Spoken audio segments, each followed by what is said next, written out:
Alright, so we're down to 3. We have Zrectangle, a furry, and that new Ryzen logo. Here we go.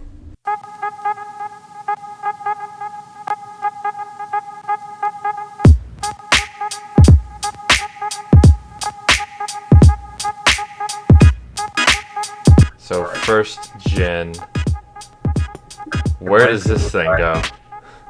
In my opinion, so I basically have all the touches. In my opinion, I would say it's like A tier, mainly because it was such a new device, and it was all touch, and it was also an intro for people who didn't want to spend the money on getting an iPhone, and they could spend it on this. So I'm putting it as an A tier, because the storage is one of the biggest limitations of it. Now the second gen, in my opinion, is... Second gen. I have a second gen, so I can actually judge on that. I'm gonna say it's a B tier. I mean... Yeah, because it has a speaker, but it sounds awful. Well, okay, correction. I might want to move the first gen down to a B tier and put the second gen as an A tier. Yeah, because the second gen is a lot better. It's a lot better in subtle ways. I mean, the first gen, if you look at it, the first gen doesn't have any volume buttons on it, period. The second gen brought that to the touch. Wait, does the first gen touch not have volume buttons? It does not have volume controls. That's one of the biggest things. So, like, you know how the 7th gen classics have inline volume controls and you can use volume with them? It's the same. That's how you control the volume for the first gen.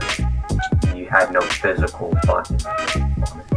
The second gens have a lot of the same problems as the iPhone 3G. They like to have random dead pixels. The screens like to gather dust underneath them, and the speaker. To be fair, having like a random dead pixels, that's like a trademark of all the touches to like the 4th gen. Yeah. I mean, I have a 4th gen that had that as well. Yeah. Because like the iPod Touch, if you look on the inside, it is built very cheaply. Yeah, I mean, you have like it's a pain in the ass to change the battery. It's a pain in the ass to just change honestly like anything in I there. tried replacing the screen on a 4th gen, and I managed to kill the screen and break the display pins at the same time. The touch always seemed like really nerfed. The touch always seemed like really nerfed compared to the classics. Yeah, because it's all flash storage. That and first off, that back in the day, that was just stupidly expensive. It's the same. It's the same boat as the Nano. Yeah. Yeah, because like it also has like all the like quote power of the iPhone. You can put like games on it, as we mentioned earlier. Yeah. Now the 3rd gen, I would rank it as an B tier. Because there's not a whole lot of improvements other than processor, probably the screen, and it added a camera. It added a camera. That's not that big of an achievement. No, it's not. Now the 4th gen, I'm putting in S tier in my S tier. Yeah. It's the first iPod I ever had. It's not so much I think it was at the 4th gen, Apple finally started to get the fundamentals correct, in my opinion. Yeah. Like, they started getting things right that needed to be. It's like where the touch peaked, pretty much. Yeah. And I love the 4th gen touch I have. It's one of the white ones, not the black ones. But I mean... Unfortunately, the 4th gens are, like, plagued with issues, just like the rest of them. Like, they have the dead pixel issue that I talked about earlier. They have mine had a Wi-Fi problem, and it used to randomly factory reset itself. Like, it'd shut down, and when you turn it back on, you get iOS 6 screen. I think it might have had logic board problems, but I don't know. Oh yeah, and the screens, they break so easily. Like, it touches the ground. It makes contact with the ground and catches the SADs. I have a 4th gen with the SADs. 5th gen. 5th gen. 5th gen. 5th gen. It's like the biggest design change. Honestly, I guess for the better, because they put like colors and whatever. So I'm putting it as a A tier, mainly because of the design change. Yeah, and it had the a camera lanyard thing. Yeah, the lanyard thing is more of like a fidget thing. It's more like a gimmick, kind of. Messing around with it. I quite liked it, honestly. 6th gen, I'm putting like a B tier. It's like, yeah. Did they really change like a lot? It didn't change much. It only really had a processor change, and that's it. Alright. I mean, I kind of want to put it in A tier just because it stuck around so long. It's like the iPhone 6, because I really like the 6 just because of... I don't know. It's just because I had it for like a really long time. I feel that the 6th gen Touch wasn't all that big of an improvement over the 5th gen. It was a spec upgrade at best. Yeah. I mean, I as a spec upgrade and nothing more, it's quite good. I think it added 128, if I remember. Yeah. I believe it did, yeah. Alright, so 7th gen. S tier for me. Put it S tier. It's the newest, it's still being sold. It has the biggest storage option. And it has storage that you can actually use if you're going to use it like Dankbox does. Like, I know we refer to him so much, but he has valid points. Like, the 7th gen Touch is the only one that you could use as a daily device to store thousands of songs.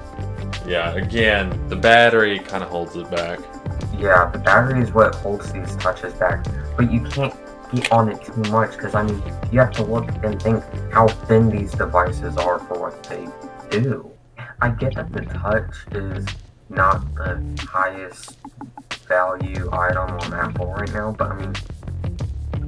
But we all know that... Yeah, but it's not the best bang for buck, not gonna lie. I believe, let's go on Apple's side. But my thing is with the Touch is that, especially in your generation, it's not being bought just for the purpose of, oh, I'm gonna get this as a media player. They're getting it for their kids to show kids the responsibility of owning a device as well. I think that's why they're still being sold so much.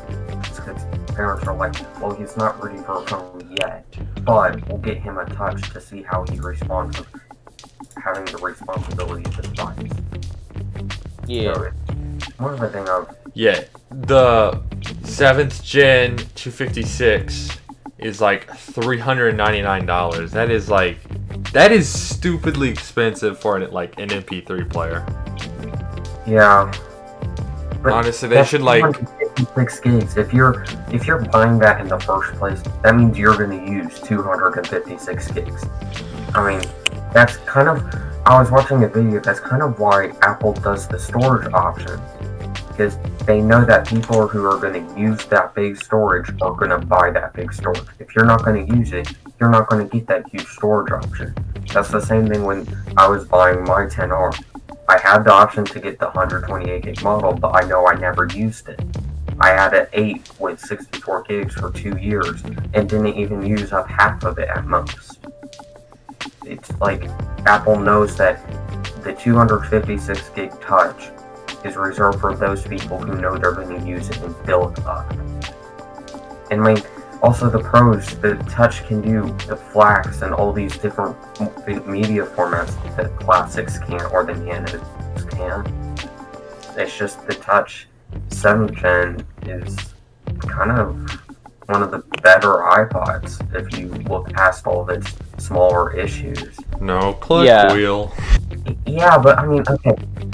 Dankpods had a point. I hate to refer to him so much because we're supposed to be our own channels, but he sets a lot of points that are true for these devices that we can't ignore.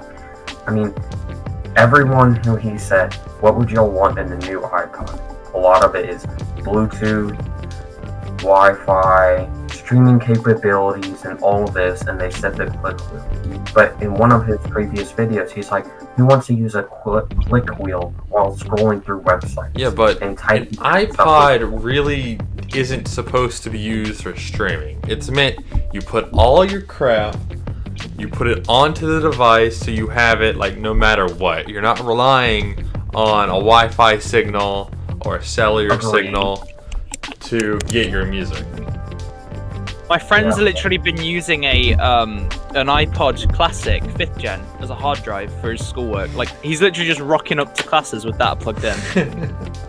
Out of all these, I think the top 2 are the 4th gen because they got so many more things right compared to the previous 3. And then the 7th gen, they improved so much from the newer design and made it to a point that they're still being sold now.